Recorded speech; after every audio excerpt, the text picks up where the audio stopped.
Bonjour, c'est Anne-Sandrine Di Girolamo au micro des Ondes de Limo, le podcast immobilier attentif et curieux. Réhabilitation, changement d'usage, voilà des termes qui sont connus. Mais quand on parle d'optimisation d'un bâtiment dont les usages sont devenus obsolètes, optimisation pour remettre ce bâtiment dans de nouveaux usages et donc dans la ville et dans la vie, s'ouvrent à nous des projets modernes et une vision complètement différente du cycle de vie de nos immeubles anciens. Voici pour nous en parler Olivier Vintrobe, président Nexity Série et président de Patrimoine et Valorisation. Olivier Vintrobe, bonjour. Bonjour Anne-Sandrine. On est ensemble ici aujourd'hui au CIPCA et je crois que vous allez nous raconter l'histoire de vos projets. Et l'histoire de vos projets, c'est, si je résume bien les choses, remettre dans un usage des bâtiments asphyxiés par une obsolescence. Et vous le dites très très bien en parlant de récit urbain. Alors en plus, ce bâtiment, il est nécessairement dans une ville. Et c'est ça qui est fou et passionnant en vous écoutant. Eh bien écoutez, c'est exactement ça. Le récit urbain, j'aime bien employer ce terme, c'est comment la ville continue de vivre avec les bâtiments qui la constituent. C'est un patrimoine de paysage, c'est un patrimoine de cœur, et c'est surtout un patrimoine dans lequel on habite, où on travaille, dans lequel on vit. Et l'obsolescence des bâtiments pose la question de qu'est-ce qu'on fait de ces bâtiments.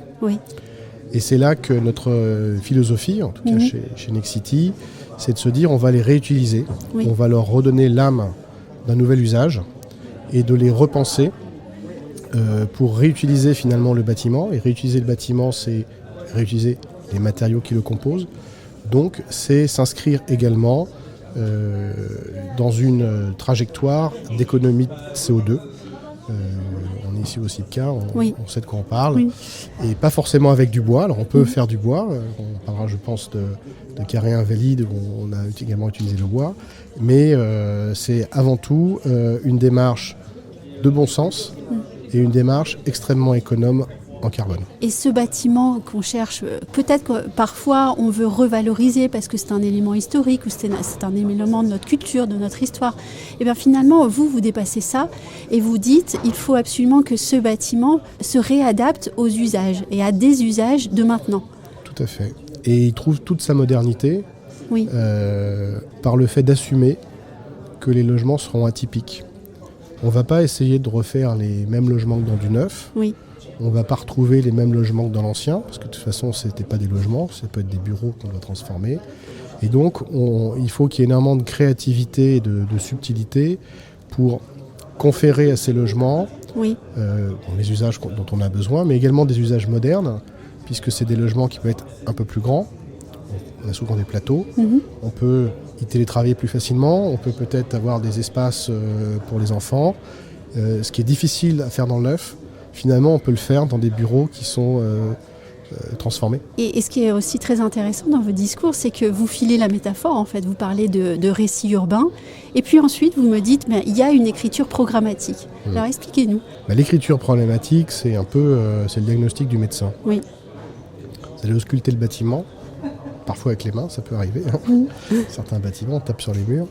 Mais on se rend compte que pour optimiser les usages qui sont devenus obsolètes et les transformer, on ne va pas pouvoir mettre n'importe quoi, n'importe où.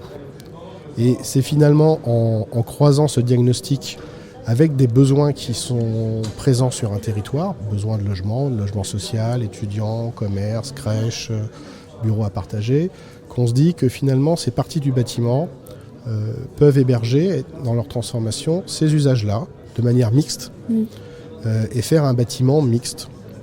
Finalement, Haussmann l'avait inventé, il était finalement génial, Haussmann, il est immortel. On le voit très bien dans un bâtiment haussmannien parisien, comment un logement devient une agence d'architecte ou une étude de notaire, puis revient du logement, etc. Ça bouge naturellement et sans aucun problème. Finalement, le patrimoine qu'on a du XXIe siècle, il peut également s'y prêter, mais avec d'autres codes, d'autres fonctionnements, et avec cette écriture programmatique, qui n'est pas problématique, mais qui est programmatique, qui nous permet de finalement mixer des usages dans une ville qui est aujourd'hui économe sur son développement, et donc faire ça au sein de bâtiments. Et comme on est dans la réutilisation de l'existant, vient là une nécessaire obligation d'être créatif parce que tous les projets sont différents. Alors tous les projets sont différents et c'est l'adaptabilité. Un immeuble des années 50, années 60, 70, 80, 90 et même maintenant 2010. On a un bâtiment des années 2010 qu'on est en train de transformer déjà. Il était malade, Oui. Il est mort plus tôt que les autres. Fait que la complexité technique des bâtiments apporte des réponses spécifiques à chaque fois. Et la seule façon d'y répondre, c'est pas le systématisme, c'est la créativité. Et la créativité, ça passe aussi par le design. Le design et l'ergonomie, c'est-à-dire la façon d'utiliser les espaces et de réfléchir à proposer des utilisations des espaces qui ne sont pas aujourd'hui la norme. Alors je pense beaucoup, notamment pour imaginer mon propos, aux jardins d'hiver, qui peuvent, sur un bâtiment de bureau assez épais, trouver un espace entre le mur rideau et l'intérieur d'un appartement en créant une cloison, enfin, finalement une deuxième façade qui va isoler un jardin d'hiver qui ne sera pas un balcon, parce que c'est pas forcément joli de mettre un balcon sur des murs rideaux. C'est même plutôt laid, on va dire. Donc il faut arriver à trouver ces espaces-là et à trouver de nouveaux usages dans l'usage logement qui permettent de rendre en fait, ces produits désirables. Importer la mixité dans l'immeuble. Et apporter la mixité dans l'immeuble, puisqu'effectivement, dans la programmation qui résulte de la configuration, on va chercher à travailler le socle d'une certaine manière, avec certains usages. Il y a le socle bas, qui est celui qui est directement sur la rue et qui adresse l'espace public et qui peut contribuer à l'animer en amenant des commerces et des activités pour les usagers dans un quartier où il y avait un immeuble de bureau où il n'y avait strictement rien. Et puis les étages bas, on peut tout à fait imaginer du bureau à partager, du coworking ou des espaces dédiés à des habitants du quartier. Et puis dans les étages hauts du logement, quel que soit le type de logement, avec le rooftop, la terrasse et autre chose qu'on peut intégrer dans le bâtiment. Et donc on va prendre ensemble un exemple, Carré Invalides. Vous dites que c'est le bâtiment Alpha. Quelle est l'histoire de ce projet, de ce bâtiment, de ce projet ensuite ? Pourquoi c'était un bâtiment, un projet Alpha et comment est-ce que vous l'avez mené et qu'est-ce qu'il est devenu ? Alors c'est un projet Alpha parce que en fait, c'est une consultation qui était organisée par la région Île-de-France, qui était propriétaire de l'immeuble, en juillet 2018. J'ai révisé mes fiches. Et ce bâtiment appelait, de par la réglementation du PLU, un usage mixte. Oui. Vous aviez des obligations posées par la ville. Des obligations tout à fait posées par la ville. Et donc, ça nous a amené à réfléchir comment mixer ces usages pour un bâtiment de tertiaire, ce qui n'était jusqu'à présent pas la pratique, puisque la plupart des investisseurs tertiaires souhaitaient avoir des bâtiments tertiaires. Parce que, les bâtiments résidentiels, c'est du résidentiel, le tertiaire, c'est du tertiaire. Ça, c'est le négatif de l'habitude, en fait. L'habitude mentale qui fait qu'on reproduit des schémas. Oui, alors ils ont aussi des lignes dans leur SCPI où il est marqué bureau ou logement et on ne peut pas faire les choses les deux à la fois. C'est le poids de la norme. Et donc on a réfléchi à comment transformer ce bâtiment. Et Carré Invalides, donc, qui est situé boulevard des Invalides, alors, avec la rue de Babylone et en face de Victor Duruy et à proximité de l'ambassade de Chine. Oui, dans un quartier emblématique de Paris. Tout à fait, avec la pagode qui a été habilitée par Pierre-Antoine Gatier juste à côté, enfin un beau quartier. On s'est dit comment on fait, comment on redécoupe le bâtiment. Alors redécouper, c'est plus un tranchage programmatique. Et on a réussi finalement à réutiliser les bâtiments qui s'y prêtaient le mieux, qui sont les bâtiments côté rue Monsieur, et une partie des bâtiments rue de Babylone en étudiants, quitte à trancher un bâtiment en deux, dans le sens longitudinal, avec à gauche les étudiants et à droite les bureaux, pour pouvoir y développer une programmation de 115 logements étudiants dans le quartier, avec des extensions, puisqu'on a utilisé le bois pour faire des extensions sur les bâtiments, enfin sur les murs mitoyens qui le permettaient. Et donc on a un projet aujourd'hui qui permet d'avoir un centre d'affaires qui peut héberger environ 1200 collaborateurs avec un bel amphithéâtre qui est la résurgence de l'amphithéâtre qui existait à la région Île-de-France. Et puis à côté, des étudiants qui ont un site exceptionnel en plein milieu de Paris, à proximité des grandes universités. Et ce mix-là vient animer le quartier, qui était un peu éteint. Comment est-ce que vous envisagez et comment est-ce que vous imaginez la vie au quotidien entre des étudiants et des salariés qui viennent comme ça dans le même immeuble tous les jours? Il y a déjà un contexte de quartier puisqu'on a Victor Duruy qui est juste à côté. Oui. Donc il y a une tradition étudiante. Il y a l'arrêt du bus. Un grand lycée parisien. Un grand lycée parisien avec beaucoup de personnes célèbres qui y sont passées et qui passeront encore. On a la ligne de métro, station François-Xavier juste en face. On est en plein cœur de la capitale. On est à proximité à pied du centre de Paris. On a en fait une vie aussi qui est diurne ou nocturne, qui va être rendue possible par les étudiants, qui ne le sera pas par les salariés. Et donc c'est cette animation permanente qui va réinsuffler de la vie dans le quartier et qui, je pense, contribuera à l'animation.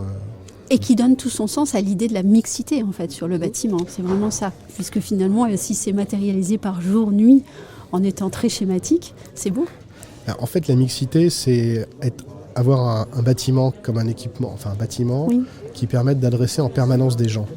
Que ces gens habitent dedans la journée, travaillent dedans la journée, que ça soit des commerces qui viennent adresser les gens qui habitent dans le quartier, que ça soit des gens qui dorment la nuit. En fait, on a toutes les fonctions en permanence actives dans ce bâtiment, contrairement à un bâtiment obsolète où on va avoir peut-être que des gens qui viennent au bureau le matin, qui partent le soir, et puis c'est tout. Là, on a un bâtiment qui vient contribuer à l'animation du quartier. Et c'est vrai que cette mixité-là, cette micro-mixité de quartier est essentielle pour l'appropriation d'un nouveau projet au sein d'un voisinage qui voit toujours arriver des projets avec angoisse. Là, c'est des projets qui viennent également les adresser parce qu'il y aura des équipements qui vont venir les toucher dans leur quotidien. Donc à vous écouter, on perçoit bien l'aboutissement de ce projet que vous avez appelé bâtiment alpha. Et moi, j'aimerais bien savoir donc le bâtiment bêta, gamma, etc. À quoi il va ressembler alors? Alors ils sont tous différents parce qu'en fait, comme on s'adresse à des personnages, à des personnes, des personnes immobilières, en tout cas des personnes, ils ont tous leurs caractéristiques. Aujourd'hui, on adresse dans notre activité aussi bien des bâtiments du XVIIIe siècle. On a actuellement l'hôtel Ponsardin à Reims, qui héberge l'ancienne chambre de commerce et d'industrie, qui est un hôtel particulier et qu'on rénove en monument historique et qu'on transforme également en usage, bureau en logement. Un bâtiment qui est en cours d'étude sur Clichy, qui date de 2010, avec des grands murs rideaux et des grands plateaux qu'on retransforme en logement. Alors les logements sont évidemment complètement différents. La façon de traiter les surfaces est différente et la mixité est également différente. Donc c'est, pour la petite histoire, sur Ponsardin, on avait des caves. Ponsardin, c'est Veuve Clicquot Ponsardin. Donc, Ponsardin, mais elle avait des caves. Elle avait des caves voûtées en pierre avec des énormes grilles. Et donc on va réutiliser ces caves-là pour les commercialiser à destination de personnes qui voudraient stocker leur vin. Logique et normale. Donc ça, c'est pas quelque chose qu'on va reproduire systématiquement dans tous nos projets. Mais là, en l'occurrence, ça existe. Ça a du sens. Stocker son vin, idéalement du champagne, dans les caves de Madame Ponsardin, c'est bien. Ça peut être bien. Donc on retrouve aussi des usages effacés en transformant les usages. J'ai une dernière question un petit peu personnelle à vous poser. Qu'est-ce que vous ressentez dans l'aboutissement de tous ces projets qui s'accumulent et qui à chaque fois marquent une vraie progression en fait, puisqu'on est quand même à un moment où beaucoup de choses changent et très vite? Moi, ce qui m'anime beaucoup, c'est arriver à montrer des évidences. Souvent, la complexité cache l'évidence et quand on arrive à montrer que finalement on avait sous nos yeux quelque chose de précieux et qu'on ne s'en rendait pas compte et qu'on arrive finalement à transmettre cette évidence à chacun et tout le monde se dit « Ah bah oui, c'est ce qu'il fallait faire » et c'est une bonne idée que finalement tout le monde se réunit et se rassemble. Je trouve que c'est une grande satisfaction d'avoir réuni les gens autour de projets comme ça. Merci beaucoup. Merci.